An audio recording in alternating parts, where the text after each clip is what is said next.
আমাদের যে অসুস্থতা এবং আমাদের যে মৃত্যুর হার, এটার 75% কিন্তু আসলে ডিপেন্ড করে আমাদের জীবনযাপন আমরা কিভাবে করছি। এটাকে লাইফস্টাইল বলা হয়। এবং 25% অনলি ডিপেন্ড করে আমাদের জেনেটিক ফ্যাক্টরের উপরে।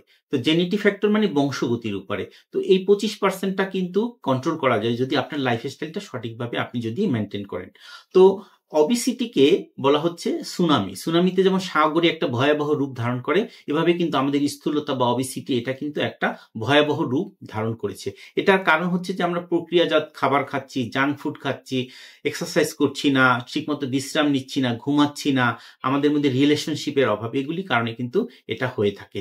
এছাড়াও কিন্তু আরেকটা জিনিস বাংলাদেশে হয় যে 73% কিন্তু আমাদের অসুস্থতা এটা কিন্তু দীর্ঘমেয়াদী একটা রোগ হয়। যেমন ডায়াবেটিক, তারপরে হৃদরোগ, আর্থ্রাইটিস, তারপরে জয়েন্টে ব্যথা। এই দীর্ঘস্থায়ী রোগগুলোও কিন্তু আমাদের লাইফস্টাইলের কারণেই হয়। তো আমাদের লাইফস্টাইল যদি ভালো করতে পারি আমরা কিন্তু সুস্থ থাকতে পারব।